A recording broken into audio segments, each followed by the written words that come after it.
O Senhor esteja convosco. Ele está no meio de nós. Proclamação do Evangelho de nosso Senhor Jesus Cristo, segundo São Marcos. Glória a vós, Senhor. Naquele tempo, Jesus e seus discípulos atravessavam a Galiléia. Ele não queria que ninguém soubesse disso, pois estava ensinando a seus discípulos. E dizia-lhes: o Filho do Homem vai ser entregue nas mãos dos homens e eles o matarão. Mas 3 dias após sua morte, ele ressuscitará. Os discípulos, porém, não compreendiam estas palavras e tinham medo de perguntar. Eles chegaram a Cafarnaum. Estando em casa, Jesus perguntou-lhes: o que discutíeis pelo caminho? Eles, porém, ficaram calados, pois pelo caminho tinham discutido quem era o maior. Jesus sentou-se, chamou os 12 e lhes disse: se alguém quiser ser o primeiro, que seja o último de todos e aquele que serve a todos.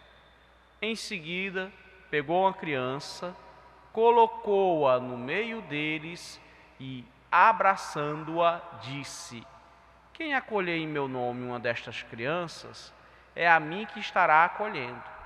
E quem me acolher, está acolhendo não a mim, mas àquele que me enviou. Palavra da salvação. Glória a vós, Senhor.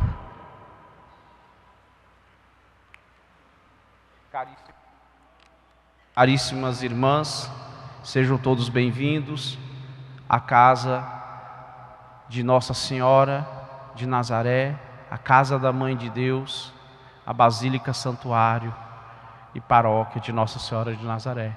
Especialmente você que está nos acompanhando pelos meios de comunicação, TV, rádio, internet. Nós queremos cumprimentá-los e torná-los presentes aqui conosco na Basílica Santuário. Caríssimos irmãos, nós retomamos o tempo comum. O tempo comum com o encerramento do tempo pascal, com a solenidade de Pentecostes no domingo passado. Então, o tempo comum é o tempo em que nós acompanhamos Jesus na sua missão. Acompanhamos Jesus na sua missão e estamos em missão com Jesus.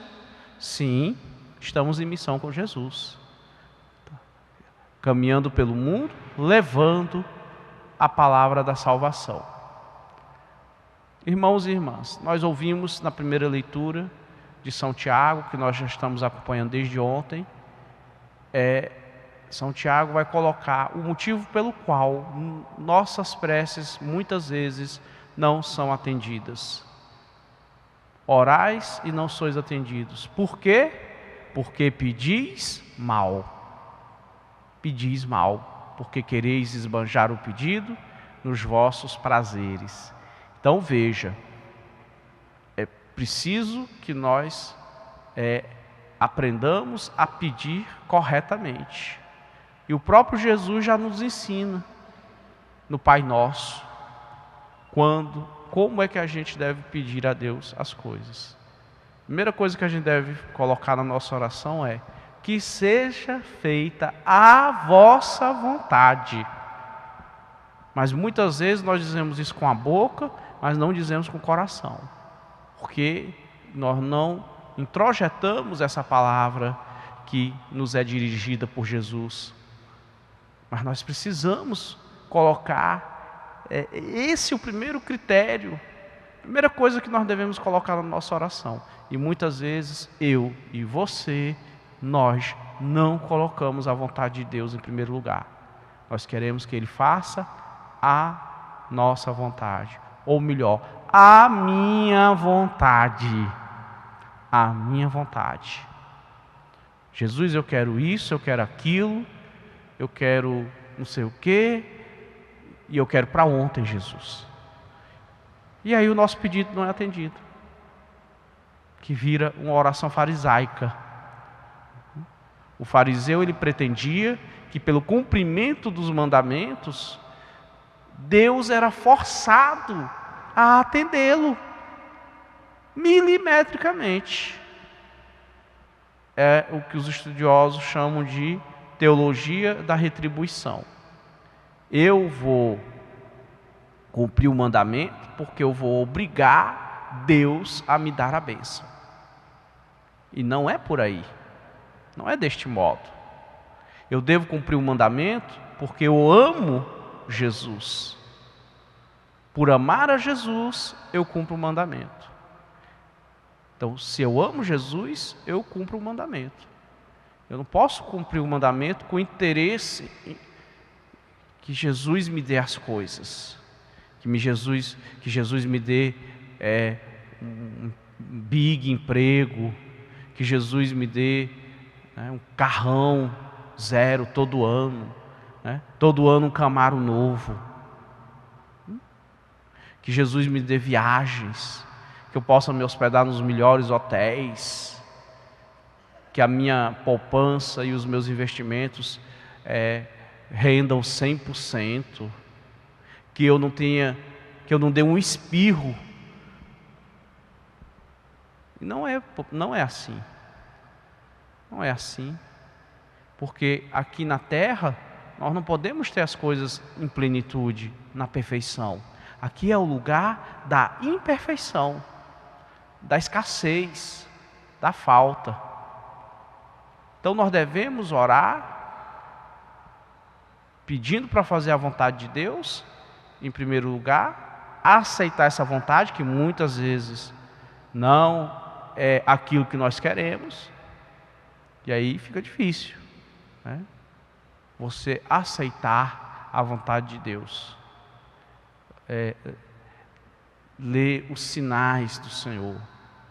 Se nós pensarmos que tem pessoas que não dão conta de administrar um salário ou 2, e às vezes ainda vivendo com os pais, na casa dos pais, sem pagar aluguel, sem ter grandes despesas a responder no fim do mês, não é? Água, luz, telefone, internet, gás,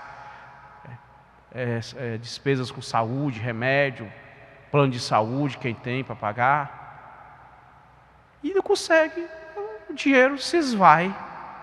Não sei o que fiz do meu salário. Então como é que essa pessoa quer receber, por exemplo, na loteria, um prêmio de 50 milhões? Se ela não dá conta de administrar nem R$1.000. Se ela não consegue administrar R$1.000. Então Deus não pode dar uma coisa para você que você não tem capacidade. O que você pode pedir é que Ele te dê, que Ele te capacite para você realizar aquela tarefa. É o que nós devemos fazer. Então, nós precisamos aprender a rezar, a pedir, a orar corretamente. Pedir tudo para a glória de Deus, em primeiro lugar. Em segundo lugar, para o serviço do próximo. E em terceiro lugar, para o nosso bem. Assim, nós já estaremos num bom caminho. E se nós recebemos algum encargo, devemos pedir ao Senhor que nos capacite para este encargo. Dizia Santa Edviges que quanto maior a posição da pessoa, maior era as responsabilidades dela. Então nós temos que ter um grande senso de responsabilidade, de cuidado.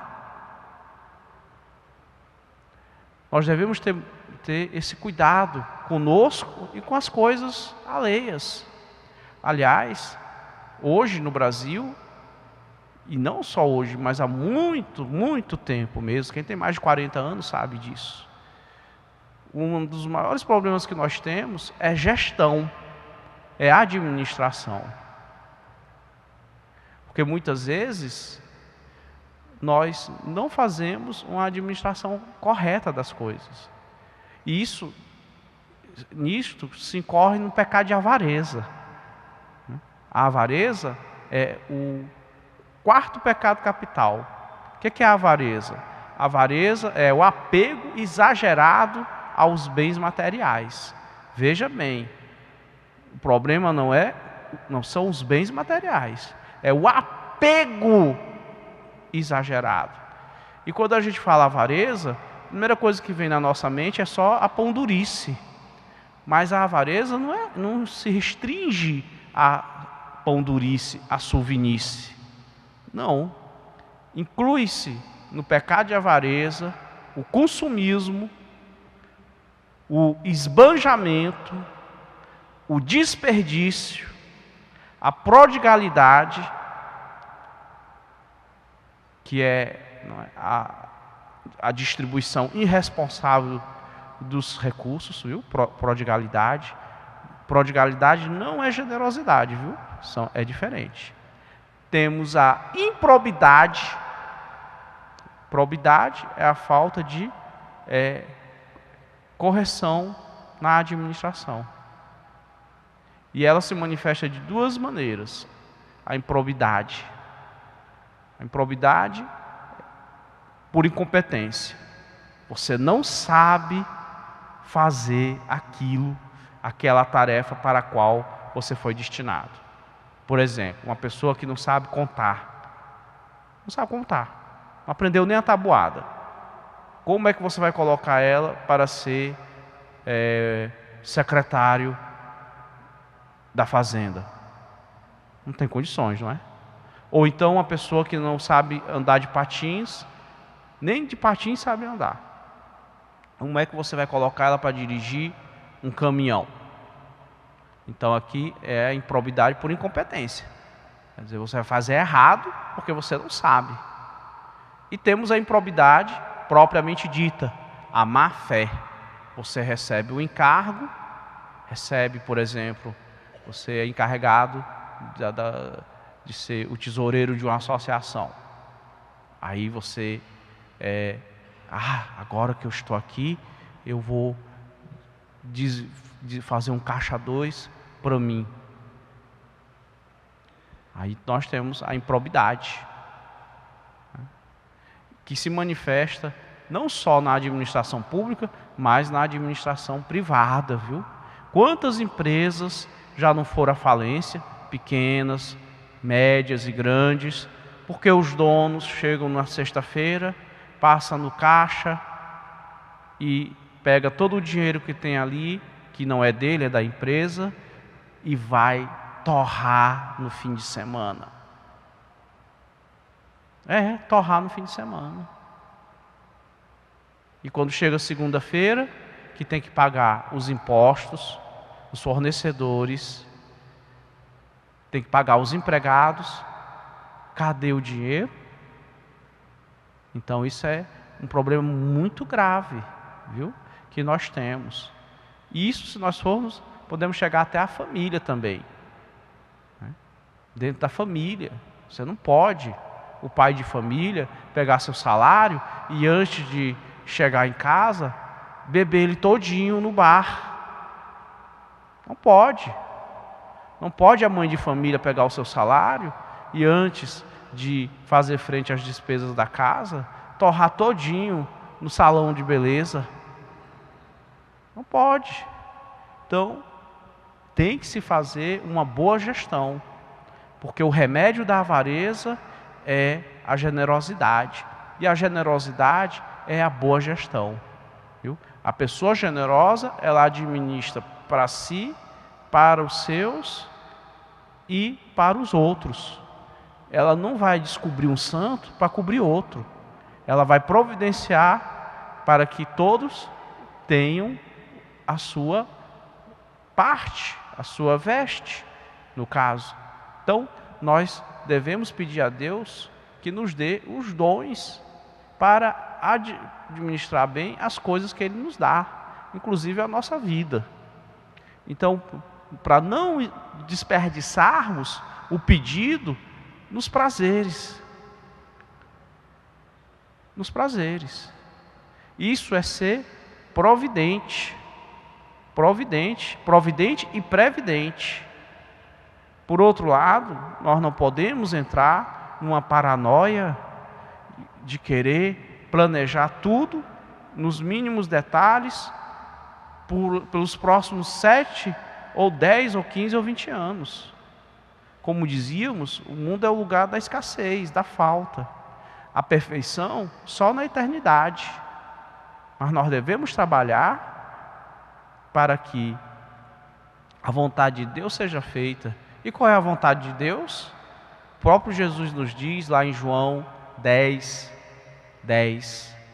que todos tenham vida e vida em abundância. Então, nós devemos trabalhar para que todos tenham o mínimo necessário, para que não haja ninguém passando necessidade. Isso não quer dizer que a gente vai cair na loucura do marxismo, não é? Não, de jeito nenhum. Inclusive porque não é pecado nós termos bens materiais. Não é pecado. Pecado é fazer mau uso deles.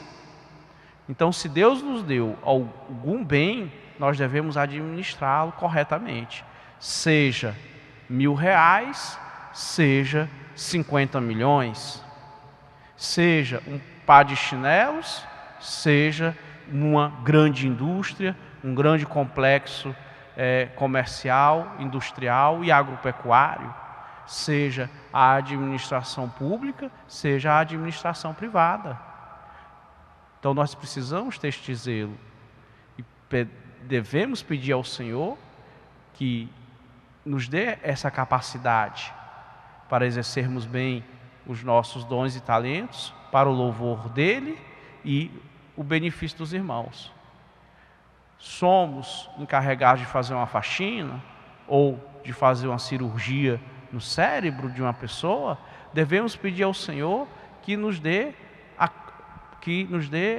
a bênção de fazer esse trabalho bem feito. Bem feito. Que ele renda, que ele seja uma bênção, que nós tenhamos alegria e assim em servir a Deus e ao próximo, nós estaremos agindo bem. É preciso ter muito cuidado também com o que se pede, porque você não peça aquilo que está além das suas forças, não peça aquilo que não vai lhe fazer um bem. Como é que eu vou saber, Padre?